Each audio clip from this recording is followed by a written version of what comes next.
بسم اللہ الرحمن الرحیم۔ السلام علیکم ناظرین، آپ اپنا پسندیدہ یوٹیوب چینل دیکھ رہے ہیں حقیقت کی آواز۔ ناظرین، آج کی اس ویڈیو میں ہم آپ کو حمل کا کیلنڈر بنانے کا طریقہ بتائیں گے۔ یہ ویڈیو خاص طور پر لیڈیز کے لیے ہے۔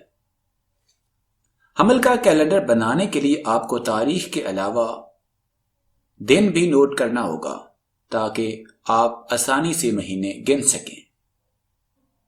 مثال کے طور پر اگر آپ کی آخری ماہواری شروع ہونے کی تاریخ 6 جنوری ہے اور دن جمعہ بنتا ہے تو اگلے جمعے کے دن ایک ہفتہ ہو جائے گا۔ اسی طرح 4 جمعے یعنی 4 ہفتے ملا کر ایک مہینہ ہو جائے گا۔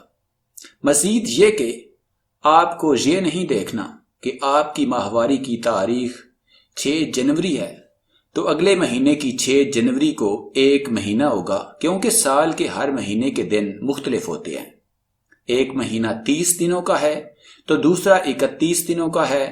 نارمل ہیز کا دورانیہ 28 دنوں پر مشتمل ہوتا ہے۔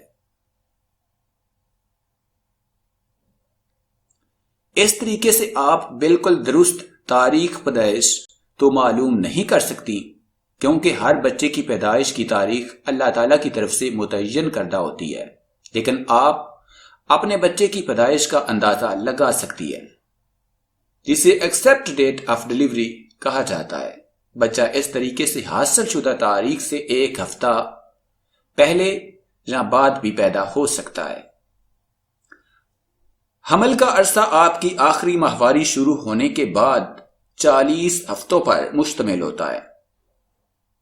اس کیلنڈر کے ذریعے آپ بھی یہ معلوم کر سکتی ہیں کہ اب بچہ حمل کے کون سے مرحلے میں ہے اور اس مرحلے میں آپ کو کن کن مسائل کا سامنا ہو سکتا ہے، نیز کون کون سی احتیاط درکار ہیں۔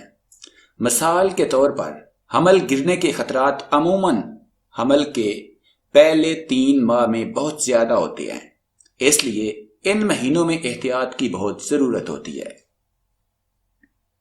اللہ تعالیٰ ہم سب کو اولاد نرینہ کی نعمت سے مالا مال کرے۔